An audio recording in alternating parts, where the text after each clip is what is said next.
Hello viewers, welcome to my mini blog. তো আজকে আমি ইভিএস ব্যাচের সঙ্গে যাচ্ছিলাম মায়াপুর সকাল সকালে ট্রেন ধরে। তো আমরা রানাঘাট স্টেশনে নেমেই প্রথমে খেয়ে নিয়েছিলাম লুচি, তার সাথে তরকারি। দেন আমরা স্টেশন থেকে একটা ম্যাজিক ধরে যাচ্ছিলাম হুলোর ঘাট বলে একটা জায়গা, যেটা যেতে 20 মিনিট মতন সময় লেগেছিল। তো একটা ম্যাজিকে আমরা গিয়েছিলাম 12-11রা মিলে। তো সেখানে আমার বন্ধুরা পেছনে ঝুলছিল আর আমরা বসেছিলাম। দেন আমরা হুলোর ঘাটে চলে আসলাম লঞ্চ ধরবো বলে। তো সেই ব্রিজটাই আমরা দেখছিলাম। আমি অন্তত কোনোদিনও লঞ্চে চড়িনি, তো এটা আমার ফার্স্ট টাইম ছিল।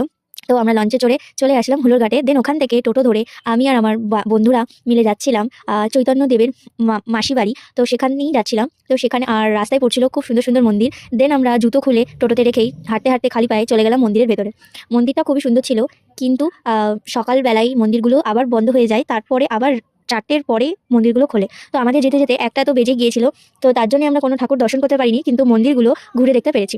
তো মন্দিরের সব কিছু খুবই সুন্দর ছিল, যেমন এই মন্দিরের ভেতরে ঢুকে দেখছি দরজাগুলো বন্ধ, তো আমরা ঠাকুর দর্শন করতে পারিনি। তো আমরা ওখান থেকে যখন ঢুকলাম তখনই আমাদেরকে ইনি বার করে দিচ্ছিল। দেন আমরা এটাকে রাধা কুণ্ড টাইপসের কিছু বলে, তো আমি এগুলো জানি না ঠিক নাম।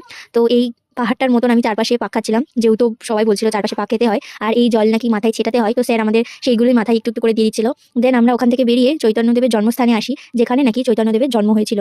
তো সেটাই আমরা একটু ঘুরে ঘুরে দেখছিলাম। তো তার মধ্যে কিছু সুন্দর সুন্দর জায়গা ছিল। এই নিম গাছের তলায় নাকি চৈতন্যদেবের জন্ম হয়েছিল, আর এটি হলো চৈতন্যদেবের পায়ের চিহ্ন ছিল। দেন আমরা টোটো করে আবার চলে আসলাম মেন মন্দিরের ওখানে, যেখানে একটা মিউজিয়াম ছিল। সেটাতে আমরা ঢুকেছিলাম, কিন্তু ফোন অ্যালাউ ছিল না, তো তাই আমরা দেখাতে পারিনি। দেন আমি একটা তিলক কেটেছিলাম, যেটা তিলকটা কাটে দিয়ে আমার থেকে 5 টাকা নিয়েছিল, আমি জানতাম না। দেন এটা হলো নতুন তৈরি হয়েছে স্কন মন্দির, আমি ঠিক জানি না নামগুলো। তো তারপরে আমরা জুতো লাইনে দাঁড়িয়ে জুতো রেখে খেতে চলে আসলাম। এই হলো খাওয়ার লাইন, তো অনেক বড় ছিল। তারপরে আমাদের থালা দিল, সেই থালা নিয়ে চলে গেলাম। খাবারে ছিল ভাত, ডাল, 5 রকম মিশালি তরকারি, পনিরের তরকারি, পায়েস। যেটা আমি পায়েস নিইনি, তো ওটা আমার বান্ধবীর পাতে থেকে দেখালাম। দেন আমরা আবার স্টেশনে চলে আসি, কৃষ্ণনগর স্টেশন থেকে আমরা হাজারদুয়ারি লোকাল ধরি। তো ওই ট্রেনটায় এত ভিড় ছিল যে পা ফেলা জায়গা ছিল না, কিন্তু আমরা তো লেজেন্ড, আমরা ওখানে ভিডিও করে নিয়েছি। দেন আমরা রানাঘাটে নেমে রানাঘাট থেকে বনগা লোকাল ধরে তো আসছিলাম। তো সেখানে খেলাম একটুখানি ঘুগনি খেলাম, স্যার আমাদের খাইয়েছিল।